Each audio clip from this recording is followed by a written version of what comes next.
Hello, we are Team 2813, the Gearheads. I'm Kyle. And I'm Sierra. And welcome to our second Java training video. Today our topics are strings, conditionals, and classes or object-oriented programming. First up, we've got strings. So strings are a collection of characters which are represented by the char data type. Strings can be printed to the console with system.out.println or print.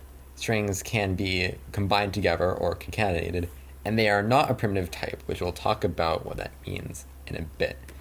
As you can see here, we have used the plus to combine this string with the value of this variable, which is 3, and then this, which will end up printing this message. So, next, we've got conditionals. So, conditionals use booleans, which were one of the primitive data types we talked about earlier. We have operators for equality, checking if two things are equal to each other. With equals, you need 2, not 1, because otherwise it would be assigning. There's exclamation mark equals, which is not equals. There's also comparison operators for checking if something is greater than or less than something else. They're just as you would expect, like greater than and less than symbols, or it's greater than and equal symbols if you want to include them being equal as being true. You can also use Boolean operators like and, or, and XOR, and not. So and is 2 ampersands, or is 2 carrots. You want to have 2. If you accidentally put in 1, then it will be the bitwise operator, which will still work, but it will have different operator precedence. XOR is technically not a Boolean operator, and can only be a bitwise operator. So that's important to keep in mind. Also, another thing to keep in mind, this has IFF. This is not a typo. This is short for if and only if. So, yeah. Also, if you're checking strings for equality, do not use any of these equality operators on strings. We'll talk about what you should use later. For any of the other data types we've talked about so far, you can use them. So next up, we have if statement. Having something that is either true or false is completely useless if you can't do anything with it. So conditions with if statements in it will be able to conditionally execute code. So you put some condition, which is any expression that results in a Boolean, and then if that Boolean expression evaluates to true, then the code in the block will get run, and otherwise it will not. So yeah. For example here, if 1 plus 1 equals 2, which will always be true, then 1 plus 1 equals 2 is printed. Next up, we've got else if. You can put as many else if statements with an if statement as you want, and it must go directly after an if statement. There can be white space in between, but no other kinds of expressions. So an else if statement will only run if no if or else if statement before ran, and the condition is true. So for example, this else if statement runs because this one didn't run and this evaluates to true. But even though this evaluates to true, because this block ran, this won't run. And for example, we have an error here because there is an expression and then there's an else if that doesn't have a matching if or else if. So next up, we've got the else statement. The else statement will run only if all if statements before and all else if statements before did not return or did not evaluate to true. So for example here, since none of these expressions are true, the else block will run. But this one, the else block won't run because the if statement attached runs. So for our first programming project for this video, have largest prime divisor. So using if, else if, and else statements make a method largest divisor that prints out and returns the largest prime divisor up to at least 7 of an int. If there's no prime divisor in a range, return -1. And your hint is you can use the modulo operator, which is this %, to calculate the remainder of the division of A by B, which is modulo. Okay, so the largest prime divisor, let's try 8. If 8 is number mod 7, this will be equal to 7. So that means since that's not equal to 0, this won't run. And then we check mod 5, this would be 3, which is not equal to 0, so we don't run this. Then we check mod 3, and this mod 3 would be 2, which isn't equal to 0, so we don't run this. And then for mod 2, this is equal to 0, so we will run this. So result, this is now equal to 2. And then check, is result equal to -1? Or if result isn't equal to -1. Wait, this code is wrong. That should be equals, not equals. If it's not equal, then that we should run this. Do you want to change it? That's embarrassing. I think we caught it though. Okay, OBS. Okay. Okay, so the solution to this one, let's say we start with A. So result is first equal, this is now -1. And then we check mod 7, this is equal to 7, so it's not 0, so we won't run this. Next up, we are going to check mod 5. This will be equal to 3, which is not 0, so we won't run this. Then we check mod 3. 8 mod 3 is 2, so still, we won't run this. 8 mod 2 is 0, so we will run this, so this will no longer be -1, and that'll be equal to 2. And then, if result is equal to -1, this is false, so this won't run. And then this else will run, so we'll print out the largest divisor is, and then the result. The result is equal to 2, so we'll print 2 there. And then it will return result, and this is currently 2 because of that. Now let's show another example. So, let's try with 25. 25 mod 7.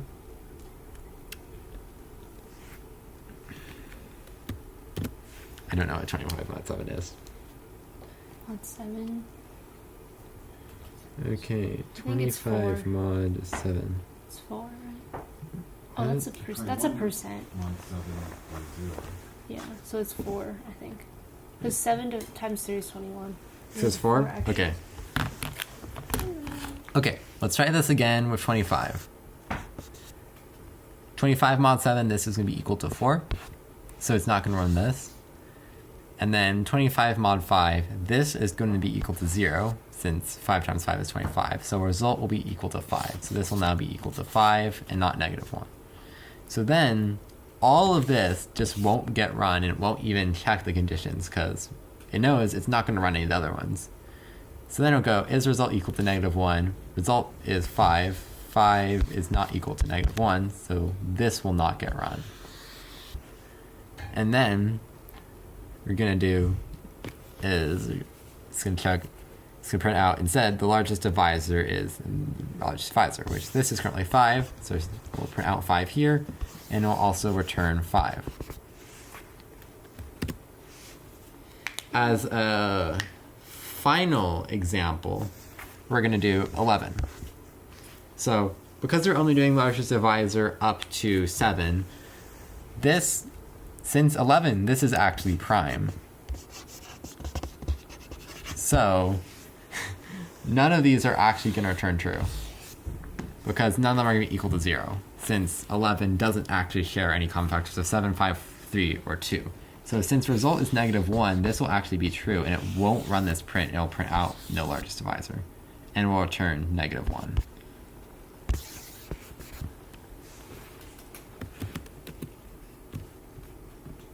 Okay, so now we're going to talk about classes.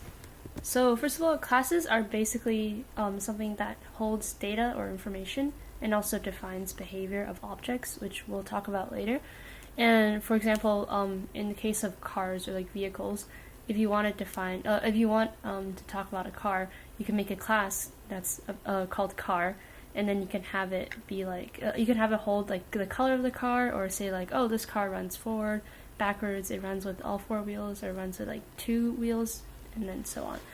And classes are defined with the keyword class. So yeah, and then you can also name them with the capital case. As you can see here, my amazing class, M is capitalized, A is capitalized, and C is capitalized.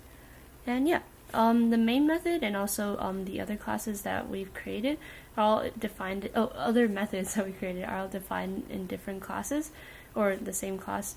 And yeah. So another thing about Java is that the class should be the same name as your file. So if your file is called myamazingclass.java, your class name should be myamazingclass to make sure there aren't any issues. And yeah, another thing about classes is that there is visibility, which means that it can talk about like what code can see or like read it and change the class. So so these are a couple of levels of visibility. So first of all, private means that only the current class can view it. And there's another one called package private, which means that classes in the current package can view it. There's protected, which means that the package and also other subclasses can view it. And then public means anyone can view it. And yeah, and also it's always best to choose the lowest visibility as possible to avoid any issues. And yeah, classes can also use fields to hold information. So for example, in the case of a car, a field could be the color of the car, or yeah. So you can also use the final modifier to make it unchangeable, which means that once you define it there, you nowhere else in the class or anywhere else you can change it. And all fields should be private, again, because you don't want anything to break in your code, just in case. And another thing that classes can use is instances. So this is what we talked about a bit earlier, which is like objects. So there's two different types of information that a class can hold.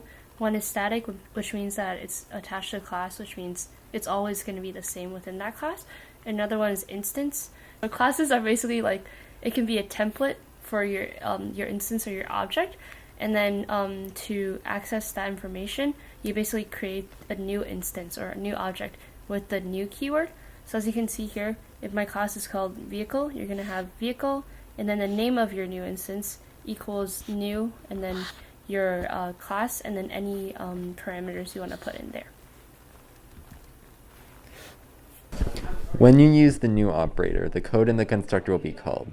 Everything that you pass inside the parentheses when you use the new operator will be passed to the constructor, and in the constructor, the initial state of the object is set. It's very similar to a method, except there are two differences. One, you never put a return type. As you can see here, there is no return type for the constructor for vehicle. Secondly, the constructor always has the exact same name as the class. If you do not create a constructor yourself, then the default constructor will be public and will have no arguments.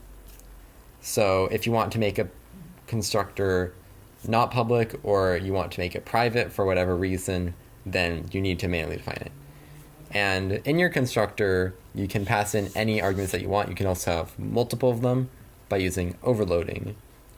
And yeah, you can set instance information here. For example, this is legal because this final variable will always be initialized outside the constructor. So yeah, instance methods. So instance methods are just methods that are called on an instance of an object. For example, this main method that has static, which means it's attached to a class. Anything that is instance method or does not have static is always called on an instance of class. So yeah, you can implicitly call other instance methods from instance methods. And you can also use this. This is just a reference to the current object. So if you create an instance of vehicle, inside the vehicle class, this will refer to the current instance of vehicle as long as you're in a non-static context. For example, this does not exist in the main method because the main method is static. So there is no instance to refer to. So yeah, the difference between the two, instance is attached to an instance of the class and can implicitly reference static and instance things, and this does exist because it is an instance. Static is attached to the class itself, so it's consistent among all instances of the class. Needs an instance to reference any instance information and can also implicitly reference all their static stuff. And this does not exist because there is no instance to refer to. So yeah, objects or methods and constructors in Java are sometimes passed by value and passed by reference. Passed by value is when you give a copy of the information. For example, it's like passing someone a note, here, copy down what this note has, and then I'll keep a copy myself. Passed by reference is basically, here's where to find the note, you can write on it and do whatever you want with it, and I'll check back later to see what's there. All classes are passed by reference. So, and all primitive types are passed by value. So that means if you have a primitive type and you pass it to a function, then whenever they modify that, they're modifying a copy of it, and they can't modify the primitive type that you had when you called the method. But when you're using a class, then if you pass an instance of a class to a method, then any modifications will also be visible once that method exits because they're referenced to the same exact data. So putting it all together, so this will be your last project of this video. And yeah, so you're going to write a class to represent a robot, and you can add anything you want, but you have to have at least the robot's name. So you have to create 3 different public methods, one to get the robot's name, one to see if it's FRC legal. So for those of you who don't know or aren't in FRC, FRC legal means that it only has one battery and the battery lead does not have continuity with the frame. And finally, you have to create a method that returns a string telling you if your robot is FRC legal, and that includes the robot name as well. And then finally, this is the actual finally, in the main method, you're going to create an instance of this robot class, and then you're going to take the string from the method we just mentioned and print it out in the console. Okay, so let's go over the robot class. So first we start with public class robot, which is how you define a class, and then you're going to create your instance variables here, or your fields. So you have, everything has to be private, remember, and then since these will not be changed, they're going to be final. So number of batteries is going to be int because it has to be a number that doesn't have a decimal. And then you have frame connectivity, which is a boolean because it's either true or false. And then you have the name of your robot, which is a string because it's a word. So you're going to start with your constructor. So public robot has to be matching the name of your class. And then you're going to put in all your parameters, which is your number of batteries, frame connectivity, and name. So remember that these variables are not the same as your instance variables, but they're the same name. So we use this to say that, oh, this variable is the one that's in this class, and this is the one that's a parameter instead.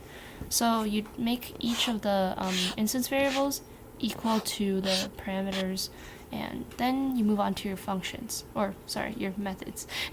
So your method, you're going to have your getName method, like we said earlier, and it's going to return a string, so make sure that you define that. And then you return the name, which is right here. And then you have your isFRCLegal method, which is basically to check if it's FRC legal. So it's going to return a boolean because it's going to be either true or false. So it's going to return true if both number of batteries is equal to 1 and there's no frame connectivity. And if either of them are false, it's going to return false, since you have your and here. And then you have your getMessage method, which will return a string. And yeah, so it's going to check first of all if it's FRC legal, which will call on this this method, and then it'll return this, and then the name of your robot / is FRC legal, or it's going to return it's not FRC legal if it's else, which means that this is false. So we're going to go into the main method. So to create an instance of this robot class, we're going to start with the name of the class, which is robot, the name of your instance, and then equals to new, the name of the class, and then inside that you're going to put in all your parameters. So it says number of batteries : and that's actually what shows up in IntelliJ or VS Code, depending on which one you're using. And that doesn't actually, it's not actually there, it's just to show you what the parameter is. So you have number of batteries, you set it as 1, frame connectivity, you set it as false, and then you named it Dr. Womp. So then you can print out if the robot is legal by doing the object name and then dot whichever dot the method, which is getMessage, and that prints out Dr. Womp is FRC legal. Yay! So now we're going to create a new instance that's called illegal. So again, you do your class name, your object name, new, and then your class name again. Set your parameters again, and this time, since you put frame connectivity equals true, then it's going to be illegal. So you also named illegal wiring, and yeah. So then you print it out, use your get message method, and it says illegal wiring is not FRC legal. Oh no. And then let's create one more, I believe. Oh no, we're setting this object to another different robot basically. So we're gonna set the parameters as number of batteries is 2. You have your false frame connectivity, and then you're gonna name it illegal battery. And now when you print it out, it's going to say that it's not FRC legal because since you set it number of batteries to 2, this isn't true, which returns false, and thus you're going to print out that it's not FRC legal. And yeah, so now we're going to try setting this illegal one to a different set of parameters that's battery 10, and also frame connectivity is true. And those are both illegal.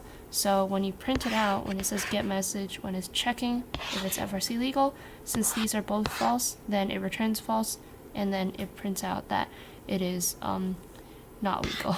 And we also named it very illegal because it has both illegal factors. And then you're going to try one more time, and we're going to create another instance of the robot class. So that has your parameter of number batteries equal to 1. Frame connectivity is false. And then you named it illegal to check if it's illegal. And then when you print it out, it says it is legal because you only have 1 battery, and also your frame connectivity is false.